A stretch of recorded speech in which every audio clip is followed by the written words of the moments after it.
Bonjour chers tous, je m'appelle Kamwa la Panthère, c'est mon nom d'activiste. Sur ma carte d'identité, je m'appelle Benjamin Jean-Jacques. Tout le monde me connaît pratiquement en région parisienne et dans certaines contrées. Le week-end dernier, nous étions au boycott d'une soirée organisée par une association créée par Madame Ketia Cortez au profit, soi-disant, de l'aide pour les reines-mères et les princesses de l'Ouest. Mais en réalité, c'est une soirée déguisée de lobbying pour propulser la candidature de M. Biya en 2025 au Cameroun. Donc une soirée de fèves, alors une histoire de think tank où il faut mêler les élites de l'Ouest, comme M. Kuete a récemment fait au Cameroun, en appelant une victoire écrasante de M. Paul Biya en 2025 à hauteur de 90% dans Abouda, à Tchang et dans les zones environnantes. J'ai bien écouté le message de Mme Ketia Cortez qui m'a normalement cité dans une vidéo devenue virale dans les réseaux sociaux. Je confirme que oui, Mme Cortez, effectivement, m'a laissé un message. Pas qu'un seul message, plusieurs messages. Elle est passée par des dizaines, j'ai dit bien, par des dizaines et des dizaines d'intermédiaires. Je ne vais jamais le refuter. C'est vrai. Même ce matin encore, il y a un des émissaires qui m'a envoyé un message pour me dire qu'il parle au nom de Mme Cortez et qu'il fallait. Je lui ai dit non, j'ai même bloqué. J'ai même bloqué. Ce n'est pas la première fois. C'est depuis 2017, 2018 que Mme Cortez essaye de m'avoir auprès d'elle. Mais je lui ai toujours accordé un refus. Elle a essayé de passer même par ma famille. Ça a été un refus catégorique. Je tiens quand même à préciser à beaucoup qui ne me connaissent pas réellement, que j'ai été fonctionnaire de police jusqu'en 2022. Jusqu'au 5 novembre 2022. Fonctionnaire de police. Donc de 2004 à novembre 2022, donc j'ai fait plus de 10 ans dans la police. J'ai eu le temps de m'établir, d'avoir une famille, d'avoir un clan autour de moi. La preuve, toute ma famille est pratiquement ici. Ma maman, qui est décédée il y a 3 ans, était ici. Et à cette occasion-là, justement, Mme Cortez m'a contacté, a contacté mes sœurs, a contacté beaucoup de membres de ma famille, mes cousins, mes oncles, même au Cameroun, pour que je puisse rentrer au Cameroun, enterrer dignement ma mère. Je lui ai dit non, ça ne servait à rien. Mes grandes sœurs qui sont en Europe ont dit non. De toute façon, ma pauvre maman en mourant disait que si on ne peut pas rentrer au Cameroun, si on peut même l'enterrer ici, ça ne dérangerait pas. Parce que ses petits-enfants, tous, à 98% sont ici. Malheureusement, vous savez, nous sommes des Bamileke, des Grassfield, des traditions. Il fallait que les mains viennent, il faut qu'on ramène son corps à côté de son mari, à côté de ses ancêtres. Mes sœurs l'ont fait. J'y étais pas, mon petit frère n'y était pas. On l'a accepté. Mais la proposition de Mme Cortez ne nous a rien dit, parce que même notre mère nous avait dit de ne pas se compromettre pour elle. Et j'ai accepté, j'ai décidé de ne pas me compromettre. J'ai été policier, je vous ai dit, depuis 2004 jusqu'au 5 novembre 2022, où j'ai été définitivement viré de la fonction publique. J'ai fait ce sacrifice-là parce que j'ai mes convictions. J'ai fait ce sacrifice-là parce que quand on me convoquait, j'y allais plus. Des voies des réserves, violation des voies des réserves. J'étais dans toutes les manifestations, à Genève, à Paris, boycott, j'y étais. Quand on me convoquait, j'y allais pas. Tout le monde le sait. J'y allais pas. J'ai choisi. Je tiens à rappeler que le Che Guevara, que tout le monde connaît, était médecin. Il a préféré aller en forêt, aider ses frères nationalistes pour élever ces contrées qu'il défendait. Moi, petit fonctionnaire que j'étais de police, je ne devais pas jouer à la lèche pour garder mon emploi.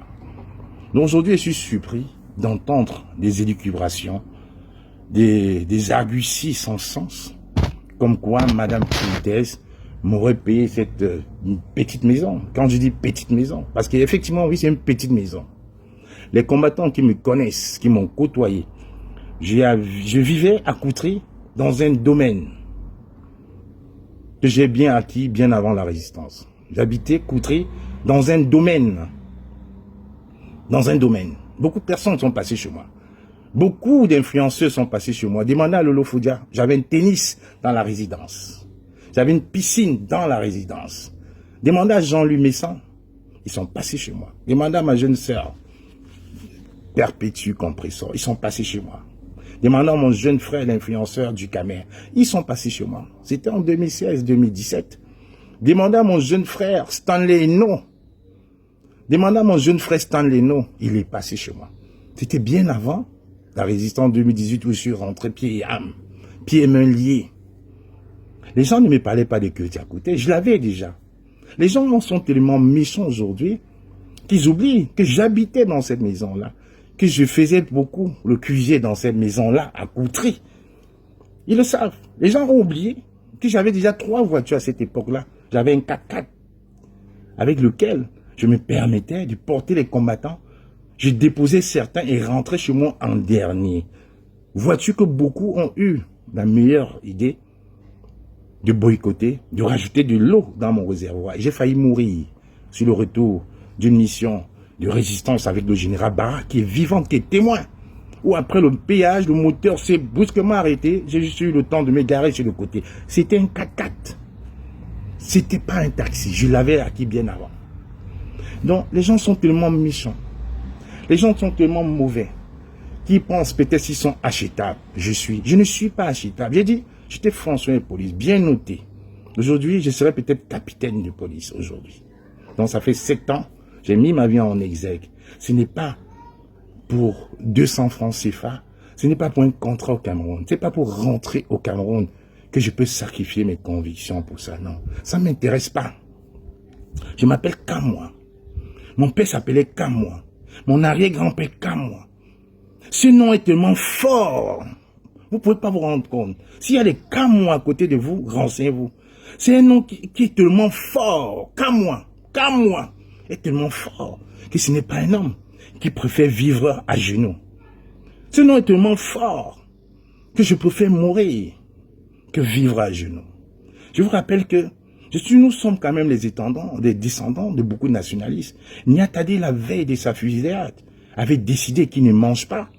Il faut qu'il meure dignement. Parce qu'en mangeant, en tirant sur lui, il peut faire des selles sur lui. Mieux vaut, il reste le ventre affamé. Comme ça, quand il va mourir et qu'on va le nettoyer, on ne verra pas qu'il a fait pipi sur lui. C'est ça un Bahante,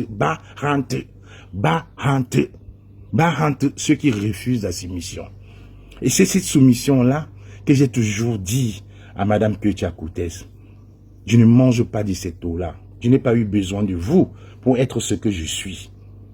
On m'a tellement accusé d'être le neveu de Madame Koutès qu'à un moment j'en rigolais, je le disais même en rigolade. Je n'ai aucun lien. Je le dis ici, je ne le dirai plus jamais. Je n'ai aucun lien de parenté avec Madame Ketia Koutès. Mes grandes sœurs, mes aînés, qui sont plus âgés, très âgés que moi, m'ont fait comprendre que quand notre papa était en Konsamba, mon père était officier de police en Konsamba, et son chef, c'était le père de Madame Koutès, on l'appelait le commissaire Ketia. Mes grandes sœurs le connaissaient. Moi, j'ai grandi en Gabondéré, je la connais pas. Je l'avoue, je la connais pas. Et même à raison, je peux l'appeler ma mère, ma tante, par respect, parce que c'est une mab en groupe. Mais ça s'arrête là, je la connais pas. Aujourd'hui, je suis fier même de ne pas la connaître. Parce que si un seul instant, j'avais eu un courrier, j'avais eu 100 € de Madame Ketia Koutès, elle se serait vantée aujourd'hui de dire un jour j'ai donné 100 € à mon fils Kamwa la Panthère. J'ai aidé Kamwa la Panthère à rapatrier le corps de sa maman, de sa belle-maman. Ma belle-mère décédée l'autre jour au Cameroun. On avait besoin d'un avion de rapatriement. On n'a pas eu appel à Ketia Koutès, elle était là. Nous, on s'est battus. Malheureusement, les conditions sanitaires au Cameroun ont permis que ce qui devait arriver. La médecine, encore un autre problème. Je l'ai déjà décrié dans plusieurs lives, c'est pas le sujet. Elle est décédée, père à son âme, elle était là, Madame Ketia Koutès. Non, je la connais pas. Je n'ai pas besoin d'un centime de Madame Ketia Koutès. Nous avons investi au Cameroun. Ma famille et moi avons investi au Cameroun. On n'a pas eu besoin de Ketia Koutès. Et si même j'avais su qu'on avait un ministre dans notre famille, j'en serais fier. J'en serais très fier d'avoir un ministre dans ma famille. Mais ce n'est pas le cas. Et vu la qualité des ministres que c'est, Je dirais à mes enfants, non, il faut pas. Madame, parce que Madame Ketia Koutès, comme je lui dis, comme je dis dans ma vidéo, parce que je dis, il y a mes frères, mes grands frères Baranté qui vont mettre dans tous les groupes pour me dire, celui-là c'est un rebelle, c'est un Kamois. Oui, je suis un Kamois. Parce que je dis à Madame Ketia Koutès, Madame Ketia Koutès ne pense qu'à Madame Ketia Koutès. Madame Ketia Koutès ne pense qu'à son parti politique. Madame Ketia Koutès, malgré la bonne volonté qu'elle puisse vouloir faire dans l'OND, elle ne pense qu'à ses intérêts personnels. Parce que si Madame Ketia Koutès était vraiment cette reine-mère que je vois comme ma mère m'a venu, Zinou Tapita faisait, ma mère qui était prête à donner à manger aux étrangers et ne pas manger, elle devait se préoccuper de la situation de ses jeunes frères au Cameroun, des enfants. On a récemment arrêté Monsieur Djombe, Junior Djombe, un jeune qui peut être son enfant ou un de ses petits-enfants. Elle est venue à Paris, elle n'en a pas parlé. On a arrêté un jeune artiste déporté, un jeune activiste camerounais, un de ses petits frères, Raymond Kota, Steve Akam, le déporté au Cameroun de façon illégale, pernicieuse et vicieuse. Elle n'en a pas parlé. Mais elle est venue en diaspora lancer un message pour créer l'opprobre et le trouble, en pensant que je vais nier qu'elle m'a contacté. Non, en pensant qu'elle va accuser l'autre personne et on va se taire, en pensant qu'elle va dire ça, les gens vont croire quoi? Non, madame. Quand vous aimez vos enfants, j'ai vu que vous avez prôné l'amour autour de vous. Prenez l'amour autour de vos amis ministres. Prenez l'amour autour de vos chefs politiques, comme vous avez nommé. Que fait Steve Akam en prison? Que fait Junior Gombe en prison? Que fait tous ces prisonniers du MRC en prison? Parce qu'ils ont juste revendiqué une meilleure gestion de la situation économique, politique du Cameroun. Certains ont seulement eu l'intention de marcher. L'intention de marcher, ils sont en prison, ils ont pris 5 ans, 6 ans, 3 ans, 7 ans, dans le professeur Alain Foguet, professeur d'université, l'un des meilleurs de sa génération. Et vous voulez, dans une vidéo, dire, j'ai tendu la main à mon fils qu'à moi. Je suis certes peut-être votre fils, mais je refuse cette main tendue, parce que c'est une main tendue de vipère. C'est une main tendue dangereuse. La main tendue, il faudrait le faire déjà au Cameroun, avec ces jeunes personnes qui sont arrêtées. La main tendue, il faut le faire avec des collègues membres du gouvernement pour qu'enfin un dialogue serein puisse s'ouvrir avec les différents peuples du Cameroun, avec les différentes populations du Cameroun. La main tendue serait de faire une sortie honorable, parce que 2025, c'est la guerre des guerres, c'est terminé pour vous, Madame Ketia Koutès. C'est terminé pour vous. La main tendue, ce serait d'encourager ce gouvernement satrapique rectilien de voleurs, de prévaricateurs, à organiser un dialogue national et rassembler tous les enfants du Cameroun autour d'une table. C'est ça, une véritable main tendue. La main tendue, ce n'est pas de venir à Paris, devant les ambassadeurs de France, devant la mairie de Paris, devant nos mamans, reines et princesses des villages et chefferies d'Undé, et fait croire que le Cameroun va bien. Le Cameroun ne va pas bien. Mon frère Ngancha, maire adjoint à la mairie de Paris, le Cameroun ne se résume pas à dire bonjour, à inviter à aller au Cameroun avec Madame Ketia Koutès. Le Cameroun ne se résume pas à ton papa. Il faut aller dans les entrailles du Cameroun. Il faut aller à l'est. Il faut aller dans le centre, dans le sud. Il faut aller à Bagno. Il faut aller dans l'extrême nord. Tu verras qu'il y a des gens là-bas qui n'ont pas d'eau, qui n'ont pas d'électricité. C'est ça la main tendue que j'aurais aimé que Madame Ketia Koutès nous en parle. C'était pas venir dire, il y a tel, j'ai aidé tel, j'ai appelé tel. Oui, tu m'as appelé, maman. Je t'ai dit non. Je continuerai à dire non. Je ne peux pas m'allier avec le diable, le démon du RDPC qui tue les Camerounais depuis 42 ans. Je ne pourrais pas. Parce que je me dis encore, je suis béni des dieux. Ma mère m'a bien né. Je suis fier de porter le nom de mon père. Si un seul jour, j'avais pris un seul centime, un seul marché, accepté une seule proposition de Madame Ketia Koutès, aujourd'hui, j'aurais serait affiché, comme elle a affiché, soi-disant son ami depuis il y a 25-30 ans. Je serais aujourd'hui affiché pour créer l'opprobre, Je reste comme la panthère. Même si demain, par la force de la nature, on ne sait jamais, je ne travaille plus, j'ai des conditions physiques dégradées, je ne vais jamais manquer sans boire ma bouteille d'eau, sans avoir mes 3 repas par jour, je ne pourrais pas. Nous sommes 76 ici en Europe. Grâce à moi. 76. Grâce à moi. Pas grâce à vous, madame. Grâce à moi. Ma mère, la reine, m'a venue. C'est moi qui les fait venir. Toutes mes sœurs sont là, vous le savez. Mes neveux sont tous là. Ils travaillent tous. Ils sont bon boulot. Des architectes, des médecins, des pharmaciens. Donc même s'il m'arrive un jour de ne plus travailler, mes enfants sont là. Chacun va dire, pour ce que tonton a fait pour nous, on va faire une quête même de 10 € pour avoir une petite rente. Pour le moment, j'ai encore la force, il travaille. Mais je ne manquerai jamais à manger. Je ne pourrai pas. Quand je fais le tour du monde, les gens disent, oh, c'est madame qui t'a coûté. Ça l'arrange aussi. Mais les gens oublient. Récemment, mon ami et frère, Jacques Noumsi, a posté une photo de nous aux États-Unis. Ça datait de 20 ans. J'y allais. J'y allais 2-3 fois dans l'année, comme j'allais au Cameroun 2-3 fois dans l'année. Mon ami, Pidjal Benjo au Canada, ça fait des années, j'y vais plus beaucoup en ce moment, parce que pour des raisons de sécurité.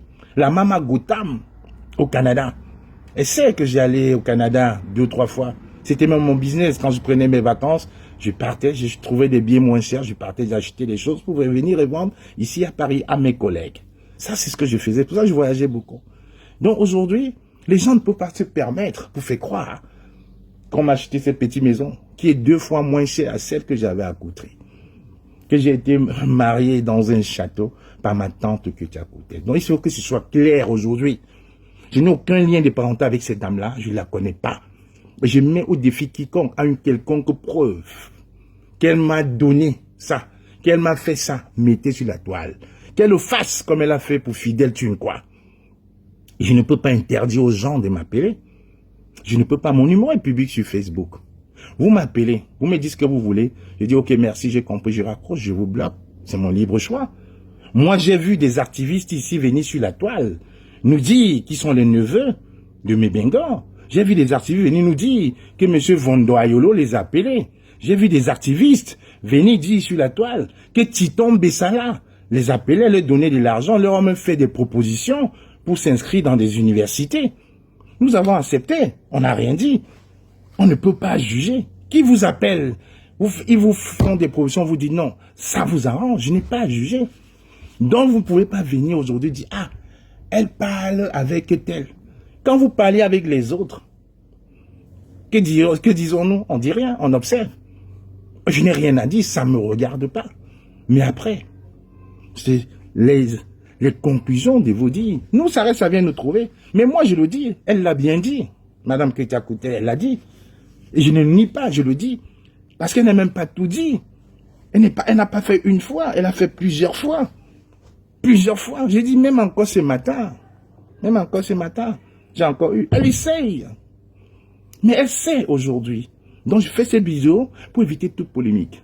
Pour dire clairement, ça ne sert à rien d'essayer. Ça ne sert à rien de me faire des propositions, puisque ce n'est pas depuis 1 an. C'est depuis au moins 6 ans que j'ai ces propositions-là. C'est depuis au moins 6 ans qu'elle me fait ces propositions. Donc c'est pas aujourd'hui, quand son régime est tombé, que je pourrais accepter. Hein? C'est pas aujourd'hui. Est-ce que moi je suis quelqu'un de franc, j'ai des convictions, j'ai pas besoin de m'entourer de ces fioritudes-là. Je l'ai toujours dit. J'ai été ami avec les neveux de M. Bia. Je t'ai toujours dit, Cathy Simon Meba était mon mari, mon ami ici à Paris, tout le monde le sait. Son petit frère Evra, c'était mon ami, tout le monde le sait, c'est pas un secret. Je n'ai pas besoin. Aujourd'hui, on ne se parle plus à cause de la résistance. Quelle qualité de proposition je n'ai pas eue pour aujourd'hui venir tomber sur les miettes. Une école ou je ne sais pas pourquoi. Pourquoi? J'en ai pas besoin. I don't need it. Donc, quand ça vous dépasse, quand vous ne connaissez pas les choses, quand vous voulez chercher la compassion, ça ne sert à rien de pleurer et mentir et faire des allusions. Restez dans votre coin, restez carré, restez sérieux. Les gens respectent ça. Et quand ne pensez pas que les autres, les personnes sont différentes. Ne pensez pas que comme moi, quand moi je dis que je suis sérieux, il n'y a pas d'autres personnes sérieuses. Je respecte les paroles de chacun. Donc quand Titon Bessala vous contactait, nous on n'était pas là. Vous-même vous êtes venu dire, quand l'invondo à Yolo et tout ça, nous on accepte, il n'y a pas de problème. Mais ne cherchez pas à jeter l'opprobre sur les gens. Parce que moi-même je le dis, je n'ai pas besoin de me cacher. Je l'ai toujours dit. Je n'ai pas besoin de Madame Ketia Koutès pour avoir cette bicoque, pour voyager aux États-Unis, je l'ai toujours fait. Je n'ai pas besoin. Donc je pense qu'aujourd'hui, ce débat va être clos.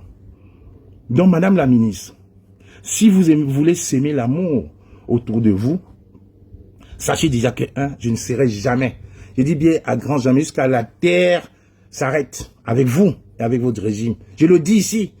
J'ai perdu ma maman il y a 3 ans ici, à Bruxelles. Je le dis ici, je le ferme comme ça. Je m'appelle Kamwa. Men Zinutapita. Men Kamwa François. Je le dis ici, que ma main, que mon bras ici se coupe. Si un jour, je dirai avec vous. Si un jour, je vous rejoindrai, jamais. Donc ce n'est pas d'hier que ça date. Ça fait au moins de 5 ans, 6 à 7 ans. J'ai dit non, je dirai toujours non. Nous sommes en 2025. Je ne vais pas entendre tout ce temps pour essayer de me compromettre. Je ne vais pas perdre un boulot. Sécurité d'emploi de fonctionnaire de police.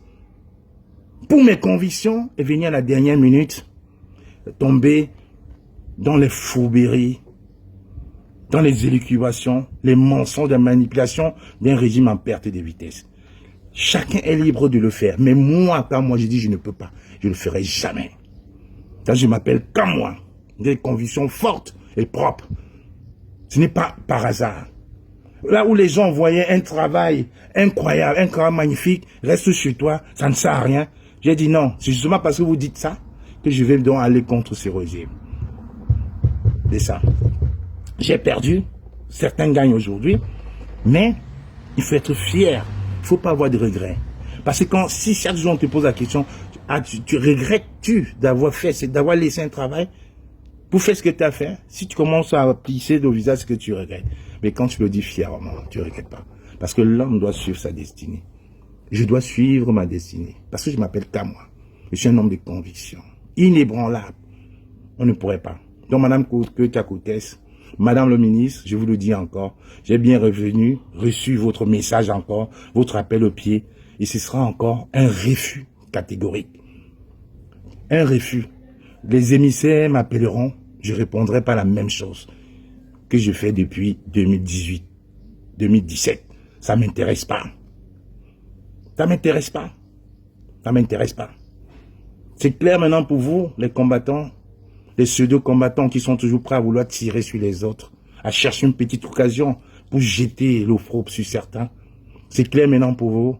Je ne suis ni le neveu, ni le cousin, ni l'arrière-cousin de Madame Ketia, je ne la connais pas. Je n'ai jamais pris un de ses fronts. Et si j'ai pris une fois un de ses fronts, qu'elle le mette sur la toile, qu'elle le dise comment elle a fait pour Fidel Thioune, quoi. Si un jour elle m'a donné un marché, qu'elle le dise, je ne négocie pas, je ne deal pas. Parce que je ne deal pas avec ce régime. Quand tu es mis de ce régime, tu es pour moi un criminel. Tu es pour moi quelqu'un à éviter. Et comme je dis toujours, mes numéros, mes réseaux sont publics, je n'interdis à personne de me contacter. La preuve, c'est que quand j'écoute, je coupe, je raccroche. Vous imaginez un seul instant, si j'avais accepté une seule proposition de Madame Ketia Koutès depuis 2017, elle m'aurait loupé. Elle n'aurait pas raconté ça l'autre jour. Pour elle, parce que pour elle, ça aurait été une victoire. Ça aurait été une victoire morale sur mes frères de lutte des combattants pour dire voilà, j'ai réussi à acheter Kamwa la Panthère. Donc je peux tous vous acheter. Pour elle, c'est une victoire. C'était pour saper, pour créer des divisions dans la résistance. Malheureusement, il n'y a rien. Parce que je suis quelqu'un de conviction. Je suis bien entouré. J'ai une très très belle famille. J'ai une belle femme. J'ai une belle famille, des belles sœurs, des amis qui réfléchissent. Romo est toujours là auprès de moi. Rosine est toujours là. Carlos Buende est toujours là. Beaucoup de personnes. Le père du Canada, mon père du Canada. Jacques Noumsi est toujours là. Bidjal Benjo est toujours là. Le capitaine Bosco est toujours là. Gilles Gérard. J'ai une famille. Une famille qui anticipe, qui regarde, qui voit loin et qui me dit, Grand J, Gigi, Kamwa, Mbom, Tara, restons focus sur notre objectif. Restons focus sur notre objectif. Et c'est ça. Donc, Madame Koutia Cortez, je vous dis encore ici, non. Comme je dirais toujours, non.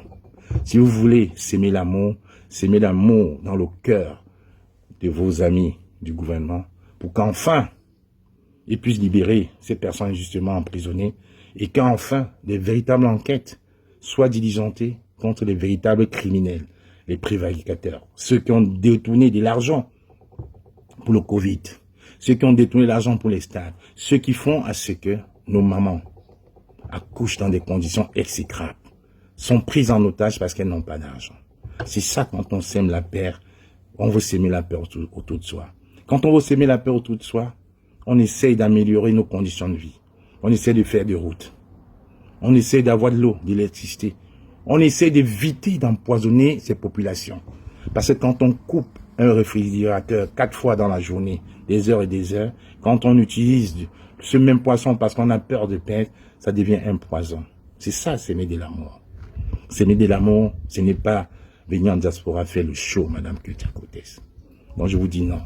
Je dis donc aux ceux d'activistes, à ce nabo de Londres, qui dit toujours la décision de l'intérieur. Je ne te dois rien, ce n'est pas ma tombe. Je ne la connais ni d'Adam ni d'Ève. Je vous mets à défi de mettre une seule preuve. Parce que je sais sur la toile, il y a un activiste qui n'est pas mon ami, qui a toujours prôné haut et fort que Madame Koutia Cortez est sa tante. Il s'appelle Zumanto. Zumanto, qui a un canal d'information très très puissant. Donc passez même pas à lui. Demandez-lui s'il y a une seule compromission qui me concerne. Demandez-lui si on est parenté. On n'est pas parenté. C'est lui qui est parenté à ces dames-là. Je ne suis ni parenté avec lui, ni avec ces dames. Je suis Bangoula de mon père et de ma mère. Eux, ils sont parentés. On n'a aucun lien de parenté. Aucun. Aucun. Donc ce n'est pas ma tante. Elle m'a jamais donné 1 euro. Elle m'a jamais donné de l'argent. Elle m'a jamais acheté une maison. Elle n'a jamais participé à l'organisation de mon mariage dans un château comme ce nabo de Londres passe le temps à dire, à 350 000 euros. Elle n'a jamais œuvré pour payer mes vacances à l'île Maurice. En France, vous avez la malchance qu'en France, tout est tracé. Quand tu utilises ta carte bleue, on suit. Elle n'a jamais aidé. On l'a payé nous-mêmes, avec ma famille. Mes neveux, vous me dites, tonton, tu me mérites. Pour tout ce que tu as fait pour nous, tu me mérites. Voilà. On n'a pas besoin d'elle. Donc, Madame Koutia Cortez, c'est un refus. Catégorique. Essayez, réessayez. La réponse sera la même. Chers frères et sœurs, je termine ce message en lançant un message au gouvernement du Cameroun. Steve Akam n'a rien à faire en prison. Rien. Rien. Il n'a dénoncé que les conditions exécrables dans lesquelles les Camerounais vivent. Le jeune Junior Djombe n'a rien à faire en prison. Il a incité les Camerounais à aller massivement s'inscrire sur les listes électorales et il a défendu Steve Akam. On l'a arrêté, séquestré à Douala, le conduit au CED à Yaoundé. Alain Foguet, tous ces prisonniers politiques du MRC, une centaine encore, n'ont rien à faire en prison. Ils n'ont rien à faire en prison. Ils doivent être libres. Les prisonniers, c'est les prévaricateurs du Covid, du stade de l'Olembe. C'est les gens comme Atanga, Nankuna, qui ont payé une partie du corps des délits, qui ont fui et qui sont ici en train de se bavaner en Europe. Et non, ces prisonniers-là doivent être à l'extérieur. Chers frères camerounais, inscrivez-vous massivement sur les listes électorales. Quand vous voyez Madame Koutia Cortez s'agiter comme ça, vouloir afficher ses balles de guerre, ses victoires, comme M. Tunkwa, ça, essayé avec moi, ça n'a pas marché. C'est pour casser la dynamique. Ça ne marchera pas. Si Madame Koutia Cortez avait donné quelque chose à moi, elle était sûre que la récence est terminée. Puisque j'ai vu ses émissaires dire qu'il n'y a plus rien en diaspora. Vous voyez, la basse, c'est un état d'esprit. Elle ne meurt jamais. L'état d'esprit ne meurt jamais. Je ne vous trahirai jamais. Je m'appelle Kamwa. Je suis un homme de conviction. Ce n'est pas demain la veille que ça arrivera. Madame Koutia, gars, non. C'est la fin de votre régime. En 2025, quittez le plancher. Oust, quittez le plancher. Bye bye. Je m'appelle Kamwa.